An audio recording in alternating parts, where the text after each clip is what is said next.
বানিয়েছি আমরা অহংকারের আবরণে। অহংকারের আবরণে এমনই আবরণ দিয়েছি যে এই যে কৃপা, আদি দৈবিক, আদি ভৌতিক, আদি আধ্যাত্মিক, এই যে তিনটা ভগবানের কৃপা প্রসাদ, এই কৃপা প্রসাদ আমাদের বোধগম্যই হয় না, কারণ আমাদের কণ্টকে ভরা দেহ। তাই ভগবান ভক্তের নিকটে প্রকট হবে বলে, পিতা পুত্রের কাছে পরিচয় দিবে বলে যে আমি তোমার পিতা, বিভূতি যোগে তাহা প্রকাশ করলেন। আমরা ধারাবাহিকতায় শুনব। পরাশর মনি বলেছেন, যিনি সর্বত্রভাবে সর্বৈশ্বর্যপূর্ণ, যার মধ্যে সমগ্র ঐশ্বর্য, বীর্য, যশস্বী, জ্ঞান ও বৈরাগ্য পূর্ণরূপে বিদ্যমান, তিনি হচ্ছেন পরম পুরুষোত্তম ভগবান।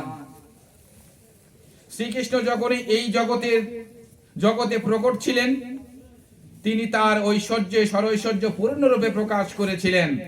তাই পরাশর মনির মতো মহিষীরা সকলেই তাকে পরম পুরুষোত্তম ভগবান বলে স্বীকার করেছেন। এখানে শ্রীকৃষ্ণ অর্জুন তার বিভূতি ও কার্যকলাপ সম্বন্ধে আরো গূঢ়তম জ্ঞান প্রদান করেছেন।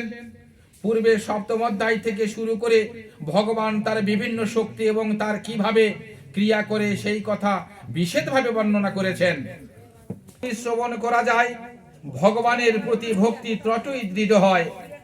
ভক্ত সঙ্গে ভগবানের কথা সর্বদাই শ্রবণ করা উচিত। আমি হয়তো দেখা যাচ্ছে জপ, তপ, ভজন, সাধন কিন্তু একান্তি ভাবে খুবই নিরলয় নির্জনের একটা বিষয় বাবা, কিন্তু এই নিরলয় নির্জনের জিনিসটা হচ্ছে রস। আমি যদি রস খুঁজে পাই, যখন আমি রস খুঁজে পাবো, তখন আমি এই বস্তুটা খুব গোপনে যত্নে রাখবো। আমি যতক্ষণ পর্যন্ত রস খুঁজে পাবো না, ততক্ষণ পর্যন্ত আমাকে কি করতে হবে? আমাকে সাধু সঙ্গ করতে হবে, সৎ সঙ্গ করতে হবে, ভাগবত সঙ্গ করতে হবে, গীতা সঙ্গ করতে হবে। এই সঙ্গের মধ্য দিয়ে সঙ্গ করতে করতে আমার অচৈতন্য জ্ঞান দূরীভূত হয়ে চৈতন্য জ্ঞানের উদয় হবে। যখন চৈতন্য জ্ঞানের উদয় হবে, তখন আমার মধ্যে একটা ভাণ্ড সৃষ্টি হবে। কৃষ্ণ মধুময় মধুর ভাণ্ড, যেমন বাগের দুগ্ধ রাখিতে হয় স্বর্ণ পাত্রে, ভগবানের নাম রাখিতে হয় ভক্তি পাত্রে। ভগবানের নামামৃত মন্থন কৃত রস, এই রসটা রাখতে হয় তোমার দেহের মধ্যে একটা ভক্তিময় পাত্র। তাই এই দেহটা আমাদেরকে বানাতে হবে ভক্তিময় দেহ পাত্র। সদা সর্বদাই দৃষ্টিতেও ভক্তি, শ্রবণে ভক্তি, ধ্যানে ভক্তি, জ্ঞানে ভক্তি এবং আহারে ভক্তি। আমি প্রথমে বললাম যে যখন আহার করতে বসে কোনো ব্যক্তি, আহারের মধ্যে যখন ভক্তি ঢুকে যায়, তখন ওই বস্তুটা হয়ে যায় মহাপ্রসাদ। যাত্রাকালে যদি ভক্তি ঢুকে যায়, যাত্রা হয়ে যায় তীর্থধাম। এই যে বাবা, সদা সর্বদাই দেহের মধ্যে ভক্তি ভাব আমাদের থাকতে হবে, কারণ এই দেহটা একটা ভাণ্ড, একটা পাত্র। এই পাত্রটা আমরা ইচ্ছে করলে সুপাত্র পরিণত করতে পারি, ইচ্ছে করলে কুপাত্রে পরিণত করতে পারি। আমাদের উদ্দেশ্য হওয়া উচিত কি? উচিত সত্য, সঠিক। তাহলে এই সত্য সঠিক জিনিস যখন আমরা অনুসন্ধান করতে যাব, সত্য চেতনা, সত্য ভাবনা, যার ভাবনা দৃঢ়, খুব শক্তিশালী, যার ভাবনা যত দৃঢ়, তার কাছে কৃষ্ণ আছে তত, কৃষ্ণের কৃপা তত হবে।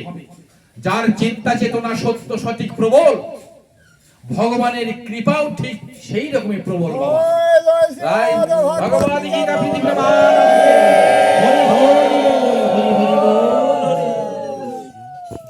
তাই আমার দুগ্ধ রাখিতে হয় স্বর্ণ পাত্রে। ভগবানের নাম গুণগান এই দেহের মধ্যে রাখিতে হয় ভক্তিময় পাত্রে। তাই আমাদের দেহটা প্রথমে ভক্তি রসামৃত সিন্ধু তৈরি করতে হবে। তাহলে আমি জানতে পারবো, তাহলে আমি বুঝতে পারবো। এই বোধগম্য শক্তিটা আমাদের কম। কারণ যখনই আমরা নারীর দিকে তাকাচ্ছি, তখন কি দৃষ্টিতে তাকাতে হবে? আমাদের মায়ের দৃষ্টি তাকাতে হবে। মহিষী মা, মায়ের দৃষ্টি তাকাতে হবে। কিন্তু আমরা যখন না জানি, আমরা যখন জানি না, তখন আমাদের কামনা বাসনায় দৃষ্টি প্রকট হয়ে যায়, তখন আমাদের পাপ সঞ্চয় হয়। যখন আমি জানতে পারবো যে না, আমার স্ত্রী বধিত, আমার স্ত্রী বধিত, আর সব নারী আমার মা সমতুল্য। এখন শিক্ষা মার্গে যদি আপনি যান, তাহলে স্ত্রীরও ভজন সাধন আছে, উভয়ের ভজন সাধন। ঘরে বাইরে এক মন, তবে হয় কৃষ্ণ দর্শন। বাবা, ঘর বলিতে আমাদের এই অন্তরের ঘর।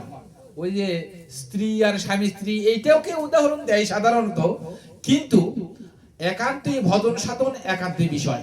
কারণ আমার চিন্তা চেতনা, আমার স্ত্রীর চিন্তা চেতনা এক নাও হইতে পারে। তাই বলে কি আমি ভজন সাধন করবো না, ভজন সাধন থেকে বিচ্যুতি হব না? এই জন্য বলা হচ্ছে তোমার ভিতরে এবং বাহিরে সমানে সমান। তুমি যে চিন্তা চেতনা নিয়ে আসো, কি বলো? হে গোবিন্দ, এই মুহূর্তে আজ আমি গীতা পাঠে বেশা শুনে বসেছি। হে প্রভু আদি গোবিন্দ, আমার এই অস্থির চিত্ত, এই অস্থির চিত্ত কোন দিকে ধাবিত না হইয়া, হে প্রভু, যে সময় কালে তোমার নাম গুণগান কীর্তন এবং এই রসামৃত সিন্ধু তোমার নামের কৃপা বল যতক্ষণ পর্যন্ত আশ্রয় করে আছি প্রভু, ততক্ষণ পর্যন্ত আমাকে অন্য কোন চিন্তা চেতনা এই মুহূর্তে দান করিও না প্রভু। আমাকে চেয়ে নিতে হবে, তাহা হইলে কৃপা হবে। তাহলে কৃপা ভাণ্ড আর ভক্তি ভাণ্ড সমানে সমান হইতে হবে। আমার চিন্তা যা হবে, বাক্য ঠিক সেটা হবে। আমার মনের ভিতরে যেটা, আমার দৃষ্টির আকারে সেইটা, এইরকম ভাবনা হতে হবে। যাই হোক, পরমেশ্বর ভগবানের কথা যথেষ্ট কৃপা হবে, ক্রিয়া ঘটবে ভিতরে, তাহা অন্য কিছুতে অতখানি ক্রিয়া ঘটবে না বাবা। ভিতর থেকে একটা কথা বলা, আবার এমনিতেই একটা চট করে একটা ভাবনা আসলো, সেটা কথা বলার মধ্যে অনেক বিভেদ হয়ে যায়, অনেক তফাৎ হয়ে যায়। এই জন্য বলেছে যে ভক্তের ভক্ত সঙ্গ সর্বশাস্ত্রে কয়, ভক্ত সঙ্গ লহমাত্র জীবে কৃষ্ণ প্রাপ্তি হয়। দেখেছেন, জীবের চৈতন্য এবং কৃষ্ণ প্রাপ্তি হয় ভক্ত সঙ্গ এত দৃঢ়তার সহিত, এত দৃঢ়তার সহিত করিতে হয় যে সঙ্গ করলে রং পর্যন্ত পরিবর্তন হয়ে যায়। মনের রঙের সঙ্গে সঙ্গে বাহিরের রঙও আবার পরিবর্তন হয়ে যায়। সঙ্গের এত গুণ বাবা, এত গুণ। এই জন্য শাস্ত্রেও বলা হচ্ছে ভগবানের কথা সর্বদাই শ্রবণ করা উচিত, তার ফলে ভক্তি বৃদ্ধি পায়। যারা যথাযথভাবে কৃষ্ণ ভাবনামৃত লাভের প্রয়াসী, এই যে তৃষ্ণা চলে আসলো, দেখবেন যেখানে ভাগবত কীর্তনাদি ভগবানের নাম গুণগান কীর্তন, তার লীলা, অপ্রাকৃত লীলা রস আস্বাদন হচ্ছে, কীর্তন হচ্ছে, অনেক ভক্ত বাবা দেখবেন সেখানে না যে থাকতে পারে না।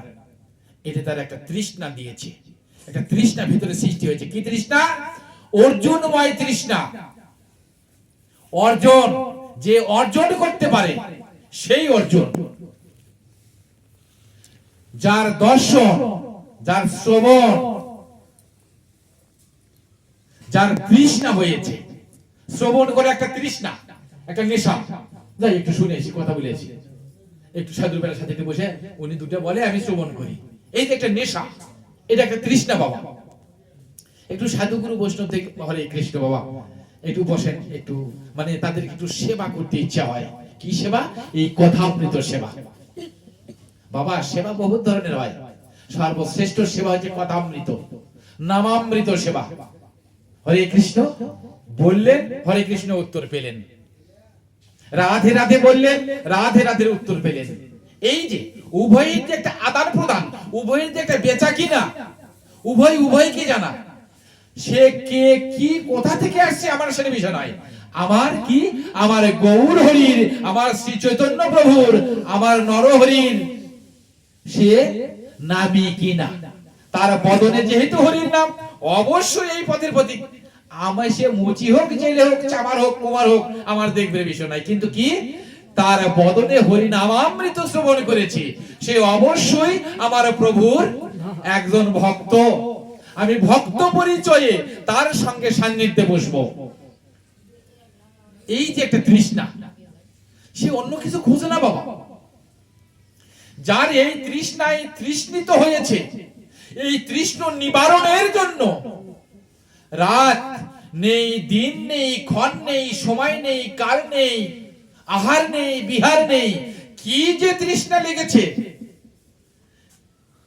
যে শুধু নামের এত মহিমা আমার শুনেও যেন প্রাণটা জুড়ে যায়, আমার প্রাণটা যেন ভরে না, আমি যেন ক্ষুধার্ত সদা সর্বদাই। কি ক্ষুধা? শুধু নামামৃতের ক্ষুধা।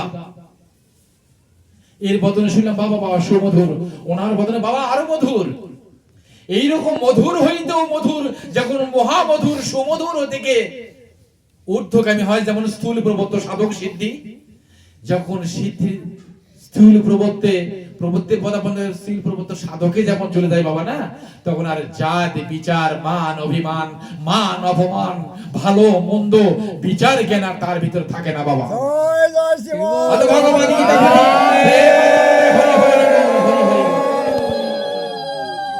এই বিচার বিহীন কখন হবে? যখন ভগবানের অপ্রাকৃত রূপ, এই বিশ্ব ব্রহ্মাণ্ড চরাচরে ভগবান কি কি রূপে রয়েছেন সে